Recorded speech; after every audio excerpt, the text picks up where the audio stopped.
Edify ലേണിംഗിന്റെ കേട്ടറ്റ് biology ക്ലാസ്സുകളിലേക്ക് എല്ലാവർക്കും സ്വാഗതം. ഇന്ന് നമ്മൾ പഠിക്കാൻ പോകുന്നത് മനുഷ്യരിലെ ദഹന വ്യവസ്ഥയെ സംബന്ധിച്ചാണ്.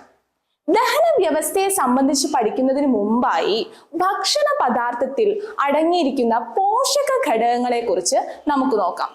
പ്രധാനമായും ഭക്ഷണ പദാർത്ഥങ്ങളിൽ അടങ്ങിയിരിക്കുന്ന പോഷകമാണ് അന്നജം, മാംസ്യം, കൊഴുപ്പ്, വിറ്റാമിനുകൾ, ധാതുക്കൾ, ജലം എന്നിവ. ഇവയിൽ അന്നജവും കൊഴുപ്പും ഭക്ഷ്യവസ്തുക്കളിൽ അടങ്ങിയിരിക്കുന്നത് നമുക്ക് ഊർജം പകരാനാണ്. അന്നജവും കൊഴുപ്പും നമുക്ക് ഊർജം നൽകുന്നു. അതേസമയം മാംസ്യം നമ്മുടെ വളർച്ചയെ സഹായിക്കുന്നു. വിറ്റാമിനുകൾ നമുക്ക് രോഗപ്രതിരോധ ശേഷി നൽകുകയും ധാതുക്കളും ജലവും നമ്മുടെ മറ്റ് ജീവൽ പ്രവർത്തനങ്ങൾക്ക് ആവശ്യമായി വരികയുമാണുള്ളത്. സോ നമ്മുടെ ഭക്ഷണത്തിൽ ഉൾപ്പെട്ടിരിക്കുന്ന അന്നജത്തിന്റെ പ്രധാന ഫങ്ഷൻ പ്രധാന റോൾ എന്ന് പറയുന്നത് എന്ത് നൽകുക എന്നുള്ളതാണ്? ഊർജം നൽകുക എന്നുള്ളതാണ്. അന്നജത്തിന്റെ പ്രധാന റോൾ എന്നത് ഊർജം നൽകുക എന്നതാണ്. അതേപോലെ തന്നെ കൊഴുപ്പിന്റെയും പ്രധാന ധർമ്മം എന്നത് ഊർജം നൽകുകയാണ്. ഇവരിൽ അന്നജവും കൊഴുപ്പും നമ്മൾ കമ്പയർ ചെയ്യുന്ന സമയത്ത് അന്നജവും കൊഴുപ്പും നോക്കുമ്പോൾ കൂടുതൽ ഊർജം നൽകുന്നത് ആരാണ്? കൊഴുപ്പാണ്. കൂടുതൽ ഊർജം നൽകുന്നത് ആരാണ്? കൂടുതൽ നൽകുന്നത് കൊഴുപ്പാണ്. മാംസ്യം എന്തിനു സഹായിക്കുന്നു? മാംസ്യം വളർച്ചയ്ക്ക് സഹായിക്കുന്നു.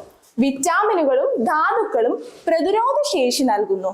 ജലം മറ്റ് ആവശ്യങ്ങൾക്കാണ്, മറ്റ് പല കാര്യങ്ങൾക്കും ജലം ഉപയോഗിക്കുന്നുണ്ട് നമ്മുടെ ബോഡിയിൽ, നമ്മുടെ ശരീരത്തിൽ. ഇത്രയുമാണ് നമ്മുടെ ഭക്ഷണത്തിൽ ഉൾപ്പെട്ടിരിക്കുന്ന പ്രധാന പോഷക ഘടകങ്ങൾ എന്ന് പറയുന്നത്. ഇനി ഈ ഭക്ഷണത്തിലെ ഇത്തരം പോഷക ഘടകങ്ങളുടെ അഭാവം മൂലം പലതരം അസുഖങ്ങൾ ഉണ്ടാവാറുണ്ട്. അതിൽ മാംസ്യത്തിന്റെ അഭാവം മൂലമുണ്ടാകുന്ന പ്രധാനപ്പെട്ട ഒരു അസുഖമാണ് ക്വാഷിയോർക്കർ എന്നത്. മാംസ്യത്തിന്റെ അഭാവം മൂലമുണ്ടാകുന്ന പ്രധാനപ്പെട്ട അസുഖമാണ് ക്വാഷിയോർക്കർ എന്നത്. പല കേട്ടറ്റ് പരീക്ഷകൾക്കും സ്ഥിരമായി ചോദിച്ചു കാണപ്പെടുന്ന ഒരു ചോദ്യമാണിത്.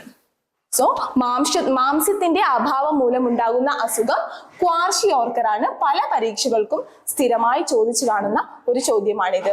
ആൻഡ് വിറ്റാമിനുകൾ, നമ്മുടെ പ്രതിരോധ ശേഷി നൽകുന്ന വിറ്റാമിനുകൾ പല തരത്തിലുണ്ട്. ഇവയിൽ ഓരോ വിറ്റാമിനുകൾക്കും ഓരോരോ ധർമ്മവും ഉണ്ട്. ഇത്തരത്തിൽ വിറ്റാമിനുകളും ആവശ്യമായ അളവിൽ നമ്മുടെ ശരീരത്തിൽ ലഭിച്ചിട്ടില്ലെങ്കിൽ പലതരം അസുഖങ്ങൾ ഉണ്ടാവാറുണ്ട്. ഇത്തരത്തിൽ വിറ്റാമിനുകളുടെയും ധാതുക്കളുടെയും ആവശ്യമായ ലഭ്യത കുറവ് മൂലമുണ്ടാകുന്ന അസുഖങ്ങളെയാണ് അപര്യാപ്ത രോഗങ്ങൾ എന്ന് വിളിക്കുന്നത്. അവരുടെ അഭാവത്തിൽ ഉണ്ടാകുന്ന രോഗങ്ങളാണ് അപര്യാപ്ത രോഗങ്ങൾ എന്ന് വിളിക്കുന്നത്. ഇനി നമുക്ക് ഓരോ വിറ്റാമിനുകളുടെയും അപര്യാപ്ത രോഗങ്ങൾ ഏതൊക്കെയാണെന്ന് പരിശോധിക്കാം. ആദ്യമായി വിറ്റാമിൻ എ. വിറ്റാമിൻ എയുടെ കുറവ് മൂലമുണ്ടാകുന്ന അസുഖമാണ് നൈറ്റ് ബ്ലൈൻഡ്നെസ് എന്നത്. അതായത് രാത്രി കാലങ്ങളിൽ കണ്ണ് കാണാൻ ബുദ്ധിമുട്ട് അല്ലെങ്കിൽ കണ്ണ് കാണാത്ത അവസ്ഥയാണ് ഏത്? നൈറ്റ് ബ്ലൈൻഡ്നെസ് എന്നത്. ഇനി വിറ്റാമിൻ ബിയുടെ അഭാവം മൂലമുണ്ടാകുന്നതാണ് എന്ത്? ബെറിബെറി എന്നത്. വിറ്റാമിൻ ബിയുടെ അഭാവം മൂലമാണ് ബെറിബെറി ഉണ്ടാവുന്നത്. ഇനി വിറ്റാമിൻ സിയുടെ അഭാവമാണെങ്കിൽ അത് സ്കർവി ഉണ്ടാക്കുന്നു. വിറ്റാമിൻ സിയുടെ അഭാവം സ്കർവി ഉണ്ടാക്കുന്നു. സ്കർവി എന്നത് മോണകളിൽ നിന്നും മറ്റും രക്തം വരുന്ന ഒരു തരം അസുഖമാണ്. അവസാനമായി വിറ്റാമിൻ ഡി. വിറ്റാമിൻ ഡി എന്നത് വളരെ പ്രത്യേകതയുള്ള ഒരു വിറ്റാമിനാണ്. പലപ്പോഴായി ചോദ്യ പേപ്പറുകളിൽ നാം കണ്ടുകൊണ്ടിരിക്കുന്നതാണ്. സൺലൈറ്റിൽ നിന്നും, അതായത് സൂര്യപ്രകാശത്തിൽ നിന്നും നമുക്ക് കിട്ടുന്ന വിറ്റാമിനാണ് ഇത്? Vitamin D. സൂര്യപ്രകാശത്തിൽ നിന്നും സൺലൈറ്റിൽ നിന്നും കിട്ടുന്ന വിറ്റാമിനാണ് ഏത്? വിറ്റാമിൻ ഡി എന്ന് പറയുന്നത്. ഇനി മറ്റൊരു വിറ്റാമിനാണ് വിറ്റാമിൻ കെ. നിങ്ങൾ പലപ്പോഴും കേട്ടിട്ടുണ്ടായിരിക്കും, രക്തം കട്ട പിടിക്കാൻ സഹായിക്കുന്ന വിറ്റാമിനാണ് ഏത്? Vitamin K. അപ്പോൾ വിറ്റാമിൻ കെയുടെ അപര്യാപ്തമായി അല്ലെങ്കിൽ അഭാവത്തിൽ സ്വാഭാവികമായും ഏതസുഖം ഉണ്ടാകും? യെസ്, രക്തം കട്ട പിടിക്കാത്ത അവസ്ഥ ഉണ്ടാകും. ഏതെങ്കിലും മുറിവുകളോ മറ്റോ സംഭവിച്ചു കഴിഞ്ഞാൽ രക്തം കട്ട പിടിക്കാത്ത ഒരു അവസ്ഥയുണ്ടാകും. അതാണ് വിറ്റാമിൻ കെയുടെ അഭാവത്തിൽ ഉണ്ടാകുന്നത്. ഇനി മറ്റൊരു ധാതുവാണ് അയഡിൻ എന്ന് പറയുന്നത്. ഇത്തരത്തിൽ ഈ അയഡിന്റെ അഭാവം മൂലമുണ്ടാകുന്ന അസുഖമാണ് ഗോയിറ്റർ. ഗോയിറ്റർ എന്ന് പറയുന്നത് നമ്മുടെ തൊണ്ടയുടെ ഏരിയയിൽ കുറച്ച് ഒരു വീക്കം പോലെ കാണപ്പെടുന്ന ഒരു അസുഖമാണിത്, ഗോയിറ്റർ. സോ ഗോയിറ്ററിന്റെ ചികിത്സയ്ക്കായി കൂടുതലായും ഡോക്ടേഴ്സ് പ്രിസ്ക്രൈബ് ചെയ്യുന്നത് എന്താണ്? അയഡിൻ അടങ്ങിയിരിക്കുന്ന ഭക്ഷണ പദാർത്ഥങ്ങൾ കഴിക്കുക എന്നതാണ്. കേട്ടറ്റ് പരീക്ഷാ ചോദ്യ പേപ്പറുകളിൽ സ്ഥിരമായി കണ്ടുവരുന്ന ഒരു ഏരിയ ആണ് ഇത്. കേട്ടറ്റ് കാറ്റഗറി 1 ആവട്ടെ 2 ആവട്ടെ പരീക്ഷാ പേപ്പറുകളിൽ സ്ഥിരമായി നാം കണ്ടുകൊണ്ടിരിക്കുന്ന ഒരു ചോദ്യം ആണ് വിറ്റാമിനുകളും അവരുടെ അപര്യാപ്ത രോഗങ്ങളും. ഇതെല്ലാം നിങ്ങൾക്ക് മനസ്സിലായെന്ന് വിശ്വസിക്കുന്നു. ഓക്കെ, ഒരു കുഞ്ഞു പാട്ട് ഞാൻ നിങ്ങൾക്ക് ഈ വിറ്റാമിനുകളുടെ ഓർത്ത് വെക്കാൻ വേണ്ടി മാത്രം ഒരു കുഞ്ഞു പാട്ട് പാടിത്തരല്ല പറഞ്ഞു തരാം. സോ കേൾക്കണോ പ്രിയ കൂട്ടരെ, നിങ്ങൾക്ക് വിറ്റാമിൻ്റെ അപര്യാപ്തത, വൈറ്റാമിൻ ഇല്ലാത്ത കഥ. വൈറ്റമിൻ എ ഇല്ലെങ്കിൽ അത് നൈറ്റ് ബ്ലൈൻഡ്നെസ് ഉണ്ടാക്കിയിടും. ബി ആണ് കുറയുന്നെങ്കിൽ അത് ബെറി ഉണ്ടാക്കിയിടും. കേക്കണേ പ്രിയ കൂട്ടരെ, വൈറ്റമിൻ സി ഇല്ലെങ്കിൽ സ്കർവി എന്ന അസുഖം വരും. സി ആണ് കുറയുന്നെങ്കിൽ അത് റിക്കറ്റുമായി തീരും. ഓക്കെ, സോറി, വൈറ്റമിൻ ഡി ആണ് കുറയുന്നെങ്കിൽ അത് റിക്കറ്റ്സ് ആയി തീരും എന്നാണ്, ക്ഷമിക്കണം. സോ ഇത്രയും ഏരിയ വളരെ കൃത്യമായി നിങ്ങൾ പഠിക്കണം. കേട്ടറ്റ് പരീക്ഷകളുടെ എല്ലാ 1 and 2 പരീക്ഷയിൽ ക്വസ്റ്റ്യൻ പേപ്പറുകളിൽ സ്ഥിരമായി കണ്ടുവരുന്ന ഒരു ക്വസ്റ്റ്യൻ ആണിത്. ഓക്കെ, ഇനി നമുക്ക് അടുത്ത ഭാഗത്തിലേക്ക് കടക്കാം. ഇനിയാണ് നമ്മൾ ദഹന വ്യവസ്ഥയിലേക്ക് നീങ്ങുന്നത്. അപ്പോൾ ദഹന വ്യവസ്ഥയിലേക്ക് പോകുന്നതിന് മുമ്പ് എന്താണ് ദഹനം? ദഹനം എന്നത് നമ്മൾ കഴിക്കുന്ന ഭക്ഷണത്തില് നമ്മൾ കഴിക്കുമ്പോൾ ഒരുപാട് കോംപ്ലക്സ് ആയിട്ടുള്ള സങ്കീർണമായിട്ടുള്ള ഫുഡായിരിക്കും നമ്മൾ കഴിക്കുന്നുണ്ടായിരിക്കാം. ആ സങ്കീർണമായതിനെ വിഘടിപ്പിച്ചിട്ട് ചെറിയ ചെറിയ കണികകളാക്കി മാറ്റുന്ന ആ ഒരു പ്രക്രിയയാണ് എന്തെന്ന് വിളിക്കുന്നത്? ദഹനം എന്ന് വിളിക്കുന്നത്. എന്തിനാണ് ഇത്തരത്തിൽ ചെറിയ ഘടകങ്ങളാക്കി മാറ്റുന്നത്? നമ്മുടെ ബോഡിയിലേക്ക് ഈസിയായി അല്ലെങ്കിൽ സുഗമമായി ആഗിരണം ചെയ്യാനാണ് എന്ത് ദഹനത്തിൽ ചെറു ഘടകങ്ങളാക്കി മാറ്റുന്നത്. ഓക്കെ, സോ ഇനി ദഹന വ്യവസ്ഥ അല്ലെങ്കിൽ ദഹന നാളം എന്ന് പറയുന്നത് നമ്മുടെ വായ മുതൽ എവിടം വരെയുള്ള സ്ട്രക്ചറാണ്? മലാശയം വരെ നീണ്ടു നിൽക്കുന്നതാണ്. വായ മുതൽ എവിടം വരെ? മലാശയം വരെ. അതില് എത്ര സെന്റിമീറ്റർ ആണ് നമ്മുടെ ആ ദഹന വ്യവസ്ഥയ്ക്കുള്ളത്? ഒരു തവണ ക്വസ്റ്റ്യൻ പേപ്പറിൽ കണ്ടതാണ്. 9 സെന്റിമീറ്റർ നീളത്തിൽ പരന്നു കിടക്കുന്നതാണ് എന്ത്? ദഹന നാളം എന്ന് പറയുന്നത്, അല്ലെങ്കിൽ ദഹന വ്യവസ്ഥ എന്ന് പറയുന്നത്. ഇനി നമുക്ക് നോക്കാം ദഹന വ്യവസ്ഥയിൽ ഉൾപ്പെട്ടിരിക്കുന്ന ഭാഗങ്ങൾ ഏതൊക്കെയാണെന്ന്. നോക്കൂ, ഈ ചിത്രത്തിൽ നിങ്ങൾക്ക് കാണാം ദഹന വ്യവസ്ഥ എവിടുന്ന ആരംഭിക്കുന്നത്? വായയിൽ നിന്നാണ്. സോ മൗത്തിൽ നിന്ന് ആരംഭിക്കുന്നു. ഫാരിങ്സിന് നമ്മൾ ഗ്രസനി എന്നാണ് പറയാ. മുന്നോട്ട് പോകുന്ന ഘട്ടത്തിൽ ഞാനത് വിശദീകരിക്കുന്നതാണ്. ശേഷം ഈസോഫാഗസ്, അതിനെ നമ്മൾ എന്തെന്ന് വിളിക്കും? അന്നനാളം എന്ന് വിളിക്കുന്നു. അതിനുശേഷം ഇവിടെ വയറ്റിൽ സ്റ്റൊമക്കിൽ എത്തുന്നു, നമ്മൾ ആമാശയം എന്ന് വിളിക്കുന്നു. ആൻഡ് അവിടെ വേറെ കുറച്ച് ഗ്രന്ഥികളും മറ്റും ഉണ്ട്. പാൻക്രിയാസ് ഒരു ആഗ്നേയ ഗ്രന്ഥി ഉണ്ട്, പക്വാശയം അഥവാ ഗോൾ ബ്ലാഡർ ഉണ്ട്, കരൾ അഥവാ ലിവർ ഒക്കെ ഇവിടെ പ്രസന്റ് ആണ്. അതിനുശേഷം ചെറുകുടലുണ്ട്, വൻകുടലുണ്ട്, റെക്റ്റം ഉണ്ട്, ഫൈനലി എന്തുണ്ട്? മലാശയം എന്നറിയപ്പെടുന്ന ഏനസും ഉണ്ട്. സോ ഓരോരോ ഭാഗങ്ങളുടെയും പ്രത്യേകത നമ്മളിവിടെ പഠിക്കുന്നതാണ്. സോ ഇതാണ് ദഹന വ്യവസ്ഥയിൽ ഉൾപ്പെട്ടിരിക്കുന്നത്. വായ, ഗ്രസനി, അന്നനാളം, ആമാശയം, ചെറുകുടൽ, വൻകുടൽ ആൻഡ് ഫൈനലി ലാസ്റ്റ് മലാശയം. ഇനി ദഹനം ആരംഭിക്കുന്നത് എവിടെ വെച്ചിട്ടാണ്? ഒരു തവണത്തെ ക്വസ്റ്റ്യൻ ആണ്. ദഹനം ആരംഭിക്കുന്നത് എവിടെ വെച്ചിട്ടാണ്? അത് സ്റ്റൊമക് അഥവാ ആമാശയത്തിൽ വെച്ചിട്ടല്ല.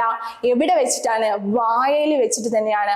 വായയിൽ ദഹനത്തിന് സഹായിക്കുന്ന സ്ട്രക്ചേഴ്സ് ആണ്: 1 പല്ല്, 2 നാക്ക്, 3 ഉമിനീർ ഗ്രന്ഥി.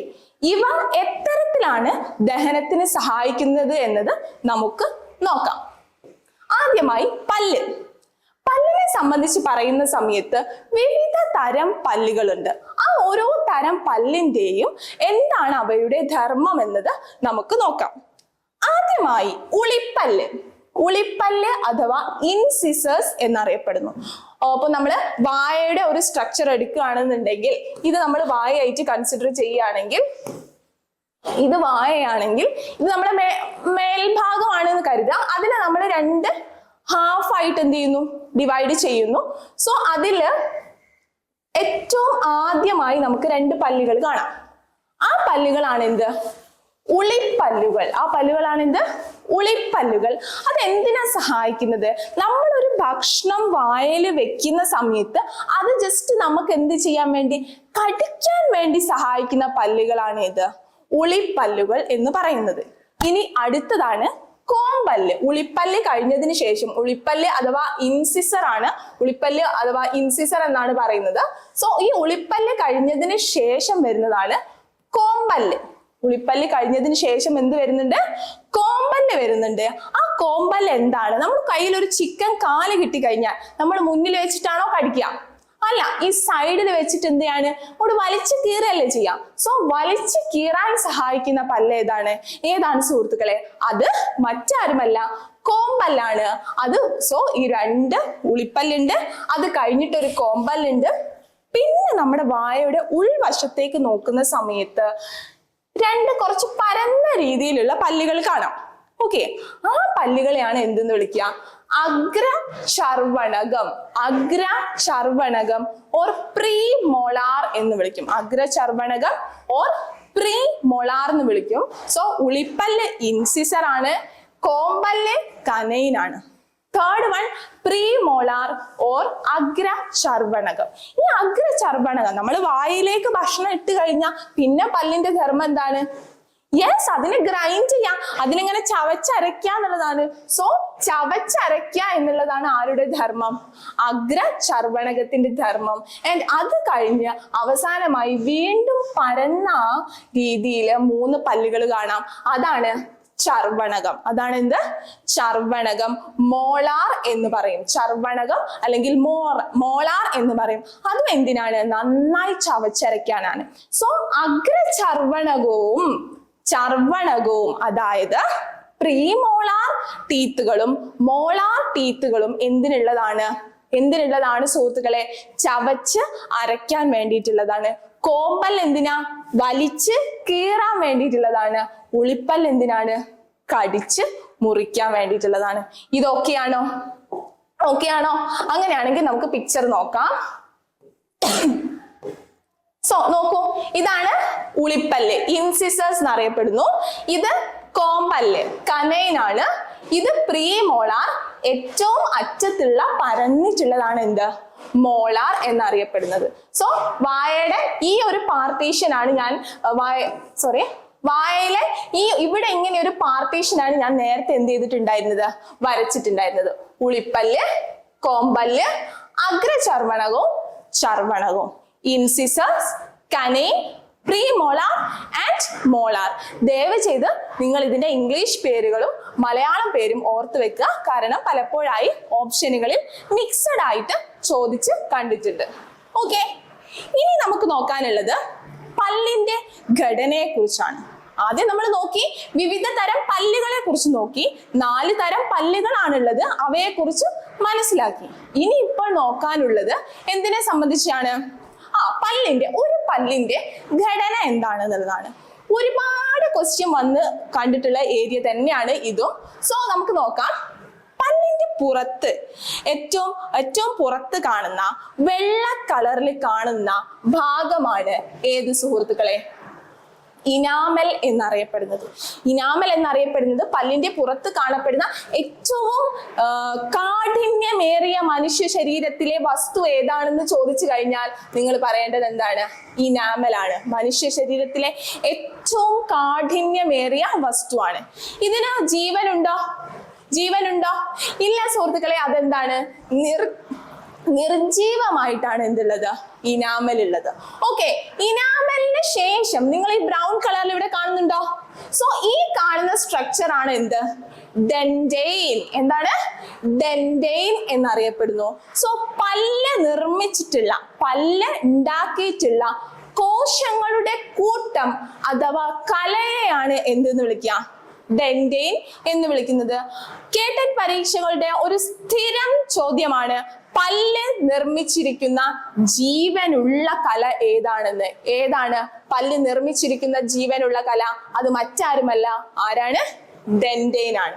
ഓക്കെ, അതിനുശേഷം അതിന് തൊട്ട് ഉൾഭാഗത്തായിട്ട് നിങ്ങൾക്ക് പൾപ്പ് കാണാം. ഉൾഭാഗത്തായി എന്ത് കാണാം? പൾപ്പ് കാണാം. എന്താണ് പൾപ്പ് എന്ന് പറയുന്ന റീജിയന്റെ, ആ ഒരു ഏരിയയുടെ പ്രത്യേകത? അവിടെ അത് വളരെ മൃദുവാണ് അല്ലെ? അത് വളരെ സോഫ്റ്റ് ആണ്. അതേപോലെ തന്നെ അതിനുള്ളിൽ എന്ത് കാണുന്നുണ്ട്?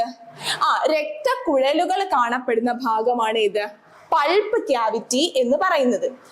പിന്നെ വളരെ പ്രധാനമായും പല്ലിന്റെ സെൽസ് ആയിട്ടുള്ള അല്ലെങ്കിൽ കോശങ്ങളായിട്ടുള്ള ഒഡന്റോബ്ലാസ്റ്റ് കോശങ്ങൾ കാണപ്പെടുന്നത് എവിടെയാണ്?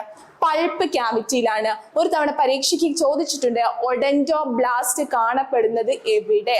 അവിടെ അതില് ഓപ്ഷനിൽ പല്ല് ഉണ്ടായിരുന്നു, നാക്ക് ഉണ്ടായിരുന്നു, ആമാശയം ഉണ്ടായിരുന്നു, വേറെ ഒരു ഓപ്ഷനും കൂടി ഉണ്ട്. ആൻസർ ഏതാണ് സുഹൃത്തുക്കളെ? പല്ലാണ്. സോ ഒഡന്റോബ്ലാസ്റ്റ് സ്പെസിഫിക്കലി എവിടെ കാണുന്നു?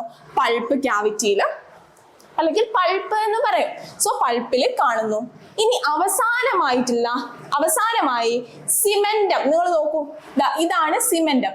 എന്തിനാണ് സിമെന്റം? സിമെന്റ് നോർമലി എന്തിനാണോ അതിന് തന്നെയാണ് സിമെന്റം. സിമെന്റ് എന്തിനാ നമ്മൾ ഉപയോഗിക്കുക? രണ്ട് കല്ലൊക്കെ വെച്ച് കെട്ടുന്ന സമയത്ത് ആ കല്ലിനെ ഉറപ്പിച്ച് നിർത്താനാണ് എന്ത് യൂസ് ചെയ്യുന്നത്? സിമെന്റ് യൂസ് ചെയ്യുന്നത്. കല്ലിനെ ഉറപ്പിച്ച് നിർത്തുന്ന പോലെ സുഹൃത്തുക്കളെ പല്ലിനെ ഉറപ്പിച്ച് നിർത്തുന്നത് ആരാണ്? പല്ലിനെ ഉറപ്പിച്ച് മോണയിൽ ഉറപ്പിച്ച് നിർത്തുന്നത് മറ്റാരുമല്ല, സിമെന്റമാണ്. സോ പല്ല് നിർമ്മിച്ചിരിക്കുന്ന ജീവനുള്ള കലയാണേത്? ജീവനുള്ള കലയാണേത്? ഡെൻഡെയിൻ. പല്ലിനെ ഉറപ്പിച്ച് നിർത്തുന്നത് ആരാണ്? മറ്റാരുമല്ല, ഉറപ്പിച്ചു നിർത്തുന്നത് സിമെന്റം ആണ്. ഇത് ക്ലിയർ ആണല്ലോ? ഇതാണ് പല്ലിന്റെ ഘടന എന്ന് പറയുന്നത്. സോ നേരത്തെ പറഞ്ഞത് തന്നെയാണ്. ഇനാമൽ, ഡെൻഡെയിൻ ജീവനുള്ള കല, പൾപ്പ് രക്തക്കുഴൽ കാണുന്നു, ആൻഡ് സിമെന്റം മോണക്കുഴിയിൽ പല്ലിനെ ഉറപ്പിച്ചു നിർത്തുന്നു. ആൻഡ് ഇങ്ങനെ ഉറപ്പിച്ചു നിർത്താനായിട്ട് സിമെന്റത്തെ സഹായിക്കുന്നത് കാൽഷ്യമാണ്. ആരാണ്? കാൽഷ്യമാണ്. സോ കാൽഷ്യം അടങ്ങിയിട്ടുള്ള പല്ലിന്റെ ഭാഗം ഏതാണ് സുഹൃത്തുക്കളെ? ഏതാണ്? അത് സിമെന്റമാണ്. കാൽഷ്യം അടങ്ങിയിട്ടുള്ള പല്ലിന്റെ ഭാഗം സിമെന്റമാണ്. അതും ഒരു തവണ പരീക്ഷയ്ക്ക് എന്ത് ചെയ്തിട്ടുണ്ട്? ചോദിച്ച് കണ്ടിട്ടുണ്ട്. ഇനി അടുത്തതായിട്ട് ഏതൊക്കെ തരം പല്ലുകളാണ് ഉള്ളത് എന്നുള്ളതാണ്. സോ നമ്മൾ ഒരു മനുഷ്യന്റെ വായിലുള്ള പല്ലിനെ കുറിച്ച് നമ്മൾ ഡിസ്കസ് ചെയ്തു. അതിന്റെ ഡിഫറെന്റ് സ്ട്രക്ചേഴ്സ് ഒക്കെ പറഞ്ഞു. ഇനി നമ്മൾ ജനിക്കുമ്പം നമുക്കുണ്ടായ പല്ലിനെയാണോ ഇപ്പൊ നമുക്കുള്ളത്? അല്ല അല്ലെ? കുഞ്ഞു കുട്ടികൾ ജനിക്കുന്ന സമയത്ത് അവർക്ക് പല്ല് വരും അല്ലെ? അങ്ങനെ പല്ല് വന്ന് ആ പല്ലുകൾ കുറച്ചൊരു കാലഘട്ടം കഴിയുമ്പോൾ അത് കൊഴിഞ്ഞു പോകുന്നത് നിങ്ങൾ ശ്രദ്ധിച്ചിട്ടില്ലേ? നിങ്ങൾ കണ്ടിട്ടുണ്ടായിരിക്കും. സോ അങ്ങനെ കുഞ്ഞു കുട്ടികൾക്ക് ആദ്യം വരുന്ന പല്ലുകളെയാണ് നമ്മൾ എന്തെന്ന് വിളിക്കുക? പാൽ പല്ലുകൾ എന്ന് വിളിക്കുന്നത്. എന്താ വിളിക്കുന്നത്? പാൽ പല്ലുകൾ എന്നാണ് വിളിക്കുന്നത്. ഈ പാൽ പല്ലുകൾ എത്ര എണ്ണം ഉണ്ട് സുഹൃത്തുക്കളെ? പാൽ പല്ലുകൾ 20 എണ്ണമാണുള്ളത്. പാൽ പല്ലുകൾ. അങ്ങനെ ആ പാൽപ്പല്ലുകളൊക്കെ വന്ന് കുട്ടികൾ വളർന്ന് 6-7 വയസ്സൊക്കെ ആവുന്ന സമയത്ത് എന്താണ്? മെല്ലെ ആ പാൽപ്പല്ലുകൾ ഇളകാൻ തുടങ്ങും. ആ പാൽപ്പല്ലുകൾ പൊഴിഞ്ഞു പോവാൻ വേണ്ടി തുടങ്ങും. ആ പാൽപ്പല്ലുകൾ പൊലിഞ്ഞു പോയിട്ട് അല്ലെങ്കിൽ പൊഴിഞ്ഞു പോയിട്ട് പുതിയ പല്ലുകൾ വരും ഇല്ലേ? ആ പല്ലുകളെ വിളിക്കുന്ന പേരാണ് സ്ഥിരദന്തങ്ങൾ. എന്താ വിളിക്കുക? സ്ഥിരദന്തങ്ങൾ. ഇതിന് ഈ സ്ഥിരദന്തങ്ങൾ എത്ര എണ്ണാണുള്ളത്? 32 അഥവാ 32 എണ്ണാണുള്ളത്. പാൽപ്പല്ലുകളാണെങ്കിലോ 20 എണ്ണമാണുള്ളത്. ഇനി കേട്ടറ്റ് പരീക്ഷകളിലെ സ്ഥിരമായി എന്നല്ല, നമുക്ക് ഓൾട്ടർനേറ്റ് ആയിട്ടെങ്കിലും ചോദിക്കുന്ന ഒരു ചോദ്യമാണ് ഡെന്റൽ ഫോർമുല എന്താണ് എന്നുള്ളതാണ്. ഡെന്റൽ ഫോർമുല എന്ന് പറഞ്ഞു കഴിഞ്ഞാൽ നേരത്തെ ഞാൻ നിങ്ങൾക്ക് വരച്ചു.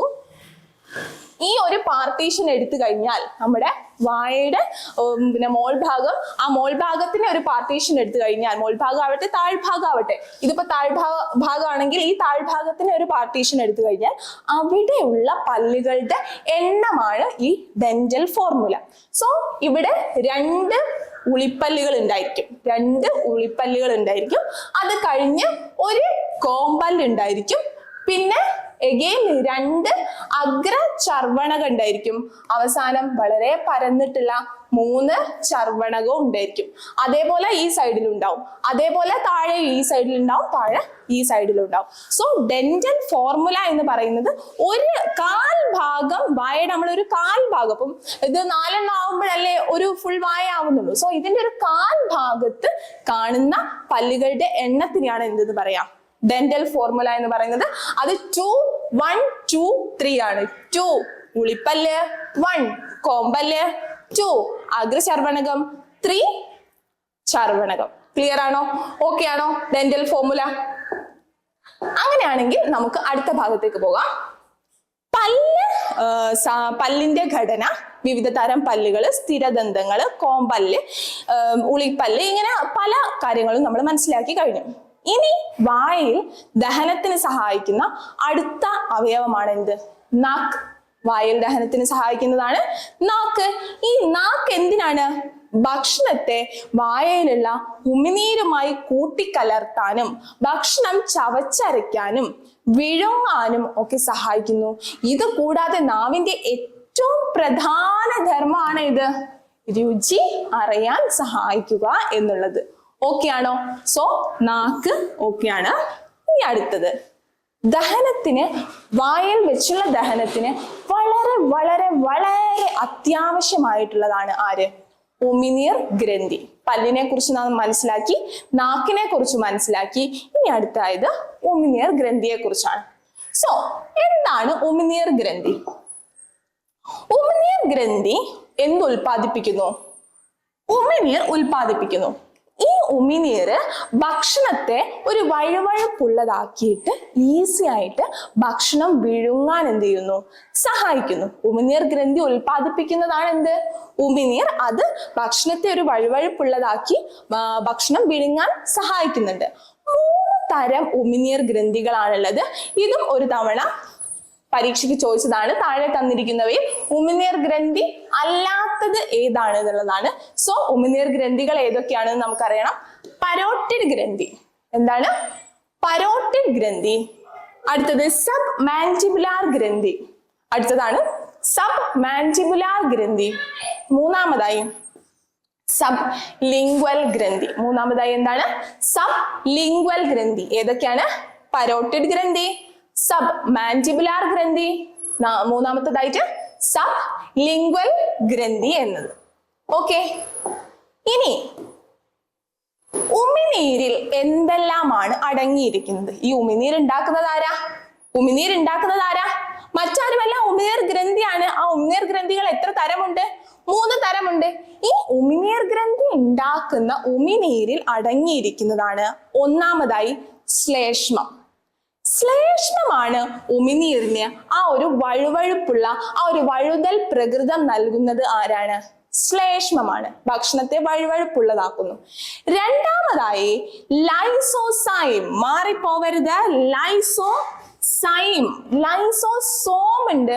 അത് വേറൊരു സെൽ ഓർഗനലാണ്. അത് നമ്മൾ ഇനി വരുന്ന ക്ലാസ്സുകളിൽ പഠിക്കും.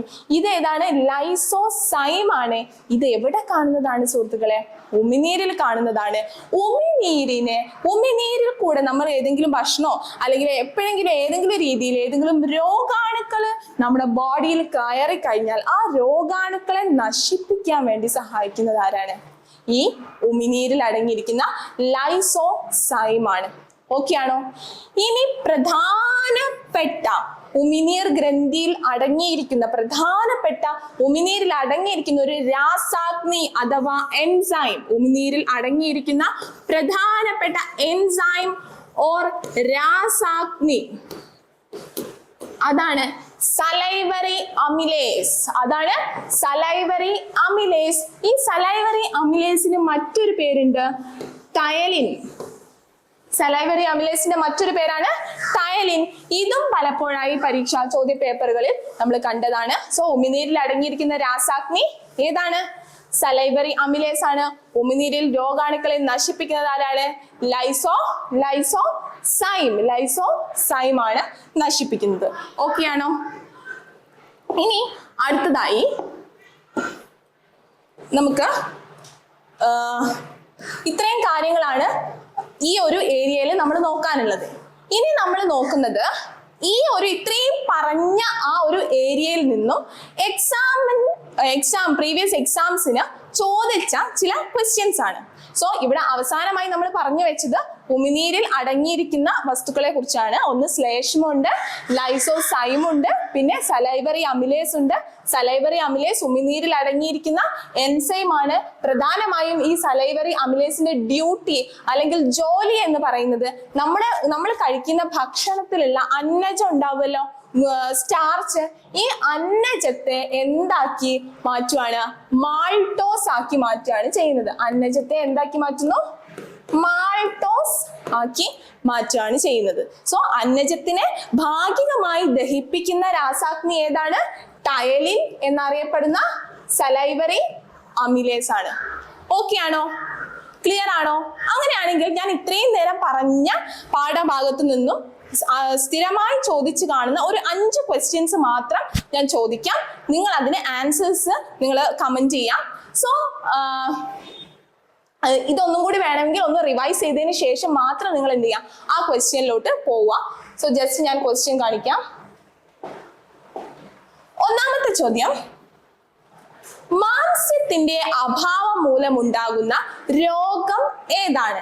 ഏതാണ് ആ രോഗം? മാംസ്യത്തിന്റെ അഭാവം മൂലമുണ്ടാകുന്നത് ഏതാണ് ആ രോഗം? പെട്ടെന്ന് കമന്റ് ചെയ്തോളൂ. സോ മാംസ്യത്തിന്റെ അഭാവം മൂലമുണ്ടാകുന്ന രോഗമാണ് ക്വാർഷിയോർക്കർ. ഏതാണ്? ക്വാർഷിയോർക്കർ ആണ്. അനീമിയ എന്ന് പറഞ്ഞു കഴിഞ്ഞാൽ വിളർച്ചയാണ്. ഹീമോഫീലിയ ഒരു ജനിതക അസുഖമാണ്. ബെറിബെറി ആണെങ്കിൽ അത് വിറ്റാമിൻ ബിയുടെ അപര്യാപ്തത മൂലം ഉണ്ടാകുന്ന അസുഖമാണ്. ഓക്കെ, ഇനി രണ്ടാമത്തെ ചോദ്യം, വായയിൽ വെച്ച് ദഹനത്തിന് സഹായിക്കുന്ന രാസാഗ്നി. സ്ഥിരമായ ചോദ്യ പേപ്പറുകൾ ഭരിക്കുന്ന ഒരു ചോദ്യമാണ്. വായയിൽ വെച്ച് ദഹനത്തിന് സഹായിക്കുന്ന രാസാഗ്നി ഏതാണ്? വായയിൽ വെച്ച് സലൈവറി അമിലേസ് എന്നുള്ള പേരില്ല, പകരം ഏത് പേരാണുള്ളത്? ടയലിൻ ആണുള്ളത്. So answer option C here, ptyalin. Answer option C, ptyalin ആണ്. ഓക്കെ, ഇനി മൂന്നാമത്തെ ചോദ്യം, പല്ല് നിർമ്മിച്ചിരിക്കുന്ന ജീവനുള്ള കല. കണ്ണും പൂട്ടി പറയൂ സുഹൃത്തുക്കളെ, ഏതാണ്? പല്ല് നിർമ്മിച്ചിരിക്കുന്ന ജീവനുള്ള കല? അത് മറ്റാരുമല്ല, ഡെന്റൈൻ ആണ്. പല്ല് നിർമ്മിച്ചിരിക്കുന്ന ജീവനുള്ള കല അത് മറ്റാരുമല്ല, ഡെന്റൈൻ ആണ്. ഇനി നാലാമത്തെ ചോദ്യം, വിറ്റാമിൻ സിയുടെ ലഭ്യത കുറവ് മൂലമുണ്ടാകുന്ന അസുഖം ഏതാണ്? ഏതാണ് അസുഖം? വിറ്റാമിൻ സി എന്ന് കേൾക്കുമ്പോൾ ഓർമ്മ വരണം സ്കർവി. വിറ്റാമിൻ സി എന്ന് കേൾക്കുമ്പോൾ ഓർമ്മ വരണം എന്ത്? സ്കർവി. ബെറി ബി എന്ന് കേൾക്കുമ്പോൾ ബെറി. രക്തം കട്ട പിടിക്കാത്ത അവസ്ഥ എപ്പോഴാ സുഹൃത്തുക്കളെ ഉണ്ടാവുക? വിറ്റാമിൻ കെ കുറഞ്ഞാൽ കട്ട പിടിക്കില്ല. ഓക്കെ, ദെൻ ലാസ്റ്റ് ഗോയിറ്റർ എന്താണ്? അയഡിന്റെ അഭാവം മൂലം ഉണ്ടാകുന്നതാണ്. സോ നമ്മുടെ ഇവിടെ ആൻസർ എന്താണ്? സ്കർവി ആണ്. സോ ഇനി അടുത്തത്, ഭക്ഷണ പദാർത്ഥങ്ങളെ കടിച്ചു മുറിക്കാൻ, കടിച്ചു മുറിക്കാൻ സഹായിക്കുന്ന പല്ല് ഏതാണ്? പറയൂ, കടിച്ചു മുറിക്കാൻ സഹായിക്കുന്ന പല്ല് ഏതാണ്? മറ്റാരുമല്ല, ഉളിപ്പല്ലാണ് കടിച്ചു മുറിക്കാൻ സഹായിക്കുന്നത്. സോ ഈ ക്ലാസ്സുകൾ നിങ്ങൾക്ക് മനസ്സിലായി എന്ന് കരുതുന്നു. ഇതിന്റെ പാർട്ട് 2 ഉണ്ട്, നമുക്ക് ദഹന വ്യവസ്ഥയിലെ ബാക്കി കാര്യങ്ങളൊക്കെ പഠിക്കാനായിട്ട്. സോ നോട്ട്സ് എല്ലാം നന്നായി എഴുതിയെടുക്കുക, പഠിക്കാം, നിങ്ങളുടെ ഫീഡ്ബാക്ക് അറിയിക്കാം. Thank you.